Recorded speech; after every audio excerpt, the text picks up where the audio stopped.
Today we're going to be talking about balancing equations. So first, how does it work and why does it matter? So when we have a chemical equation, we need to keep it equal on both sides because, as the law of conservation of matter states, matter cannot be created nor destroyed, only transformed. And so it's simple. If we look at fractions, 1/2 and 2/4, they're going to be like the same, but they look different, and we need it to match on both sides. So if we multiply this by 2 on both sides, then this will transform into a 2, this will be a transform into a 4, and it'll look the same on both sides, but it'll still be the same as it was before, because 2/4, you can reduce it into 1/2, but it's still the same fraction. It's doing the same thing, but it just looks different, so it can match on both sides of the equation. So that's basically what we're getting into. Now I'll do a few examples. So we'll start off with, is this going to show up? N2 plus H2. NH3. You cannot change the numbers here. It's like adding two of the same thing together. You can add another of the same thing, but you can't change the structure of that thing. If you take glucose and you change one of the atoms, it's not glucose anymore. You can only add things of glucose together. So we can only add numbers onto the green line, not these numbers here. We can start this and keep track using, I don't know what it's called exactly, but I think it's something like fences, keeping track of what atoms are in our thing. We have nitrogen and hydrogen. So we'll make a chart, keep track of our nitrogen and hydrogen, just so this might help you visualize it better. So this is the start of the equation, this is the end of the equation. Again, how many ends do we have? And there's one of these and 2, so 2. And H's, hydrogens, there's also 2. And on the other side, there's 1 nitrogen, 1, and 3 hydrogens. These fractions are not equal. We need to make them equal. So let's start with the top one. It'll be easier, nitrogen. So how do we make this into this? Well, we multiply it by 2, because 1 times 2 is 2. Makes sense. So we can add the 2 here, because it's on one of our green lines. And now this applies to both things. So there's 2 nitrogen and 6 hydrogens. So we can cross these out. Go 2 and 6 now. So these are even now. And now we have to change our hydrogens to be the same. And how can we do that? We have 2 and 6. We can multiply this by 3 to get 6, but where would this go? It would go here. H2, and how do we make this into a 6? We multiply this by 3. So we'll put a 3 here, because it's on the line, not here. This is just saying this is multiplied by it to get here. And so now, this turns into a 6. See how now these fractions are equal, and there's the same on both sides. There's 2 nitrogens here, 2 nitrogens here, because the 2 goes over to the nitrogen. And hydrogens, 3 times the 2 is 6. So there's 6 hydrogens over here, and 2 times the 3 over here is 6 hydrogens over here. So that's our first example. Okay, this is a more complicated example. See, there's more parts playing out. First, let's count how many are on each side. There's 1 iron over here. So we added 1, 3 oxygen here, and 1 here. So we're going to put a 4. And for carbon, there's only 1. And on the other side, 1 iron, 1 carbon, and 2 oxygen.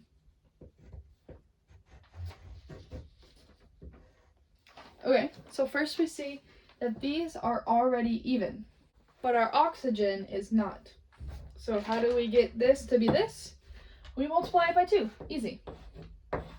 So the way we can put a 2 here is putting a 2 here, because this will multiply out. But the only thing is now that'll go to the carbon. So now we have to cross out the carbon, and that gets a 2 also. But now the carbon is uneven. So how do we fix that? We multiply this other side by 2. And so where do we find the carbon over here? Over here. So that would be the first way to go. But now we look at a problem, because now we have this 2 will carry over to the oxygen. We'll have 2 oxygen, 2 carbon. But over here, plus this 3. And over here, we have 2 carbons and 4 oxygen. Which these don't add up anymore, because now this would be 5. Which we run into a problem. So we see 5 is an odd number and 4 is an even number. So like no matter how many times we multiply this and this, it's still going to be odd because of this. So how do we fix that? We make this a multiple that'll include this oxygen, because this will always be an odd amount. And how do we add, here's an odd number, if we add an even number to it, it'll still be odd. But to make it even again, we have to add another odd number to it to make it even. So we go back, we realize our mistakes, undo some things, it's fine. Erase the 2 here. So we go, oh, what can we do instead of this to make it even? Well, as we discussed earlier, we have to make this oxygen an odd number to match with this oxygen to make an even number. Because no matter what we multiply this by, 2 multiplied by any number will still be an even number. So we have to get an even number on this side. And what's an easy multiple that 3 and 2 will go into? 6. Start again, and we make 2, 3, my bad. We make 3 on this side. Now we have 3 carbon, 3 oxygen. Just realized we didn't erase this all. I'm going to erase this now, and we're just going to be looking at this. Because when you do the box method or bins method or whatever, it can be easy if you're getting into this, but when you have to keep redoing it, I noticed that I get a lot of extra lines on the side, so sometimes it's easier to do this, especially if you can do it big like this. If you're on a piece of paper, it can be different, but whatever. So now we have 3 carbon and 6 oxygen and 1 iron. 1 iron is still the same on both sides. That looks good. But now we can add a 3 over here, because 3 times the 2 is 6, which is how many oxygens we have with this 3 and this 3, 6, and 3 times the 2 is 6, and the carbon and the 3 is a 3, and 3 and this carbon is a 3, so it all matches up. Okay, now we're going to deal with an example that has water as a product. I wrote this a little differently. I wrote the reactants on the top and products on the bottom, just so I would be able to write my letters bigger and make this more legible for you to see. But just know that when you do these are going to be on the side with an arrow pointing to them, just like our previous examples. I just did this for readability. And we're going to look at an example with water, the byproduct. And first thing we can do with this is we see there's H's and OH's separate. It's going to be so much easier if we cross this out and write this as HOH. It's still the same thing, right? There's two hydrogens and an oxygen. It's the exact same. It's just written different, so we'll be able to keep track of it better. So, first thing I would do here is, easy thing we notice is that SO4 is here and here. And we notice now there's two of them. So how do we make this even? We added 2 here. So now there are 4 hydrogens and 2 SO4s, which I don't have my periodic table out, so I can't tell you exactly what it is. Just, so I'm going to be referring to it as that. Yeah. Okay, let's look at our other things. How much lead is over here? I know that 1. How much lead is over here? 1. That works pretty good. And the other thing we find in our reactants is this OH. Where do we find that? Conveniently split out in our water right there. So how many of these are there? There's 4. So how do we get this the same? We multiply this by 4. And so now there's 4 hydrogen and 4 OHs. How many OHs do we need? 4. How many hydrogens are over here now? Because we multiplied this by 2? 4. So now this is all even, and it works out good. My tip with these, take them slow. One thing at a time. What do you notice first? You notice the SO4. That's what I noticed. So that's what I did first. And I noticed how all the cards kind of played into each other, and it foiled out right. And we crossed out the H2 out and rewritten it because we see them separate in the equations here. Instead of having to keep track of all the oxygens and all the hydrogens, we just split it up because that's what was originally in our thing, and it worked, and we were able to track it better. Now we're going to do a combustion of a hydrocarbon. What's a hydrocarbon? It's exactly what it sounds like. Hydrogen and carbon. That's all. Sorry if you hear my brother crying. He's a sick baby. That's kind of what they do. And for the combustions of your hydrocarbons, couple notes. First thing is, it's not super important for this video because all we're doing is balancing, but you'll need to know this for the future. If you see a hydrocarbon in O2, it's immediately going to go into H2O and CO2.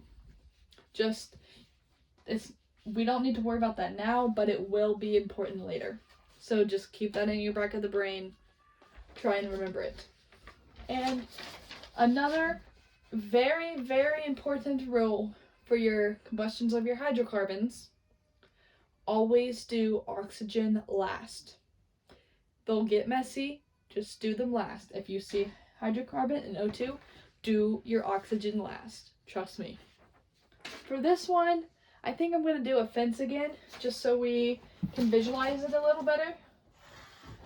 We're going to go C, H, and O.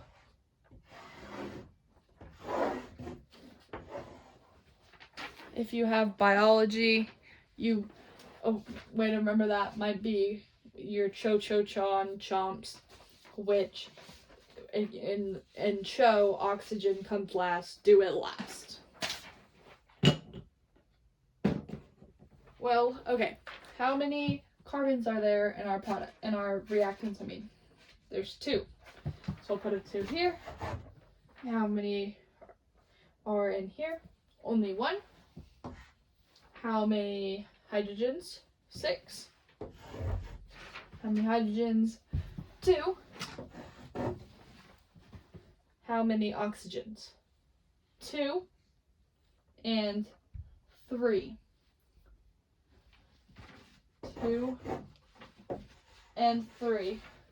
And remember with the last example how we said since there was O2 on the one side that this is always going to be positive no matter what we multiply it by?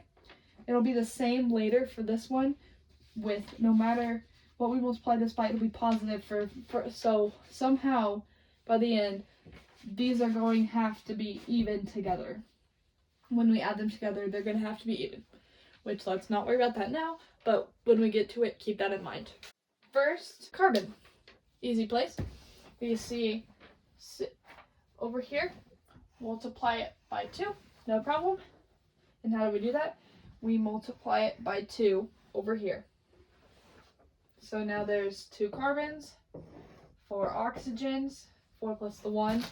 Now we're 5, which is still not even. So this may have to do a little rearranging later on. But let's just take it one step at a time.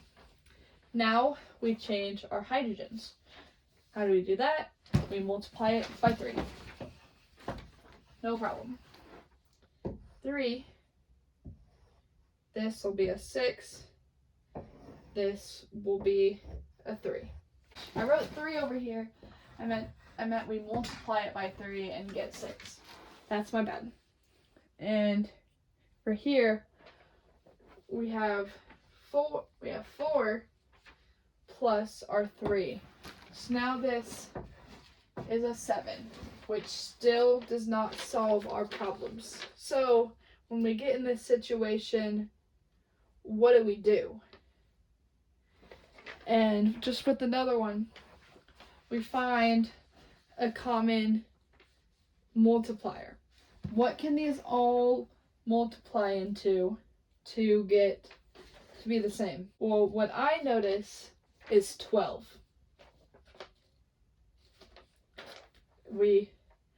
2 goes into 12, 6 goes into 12, 2 goes into 12, 2 goes into 12, 2 goes into 12.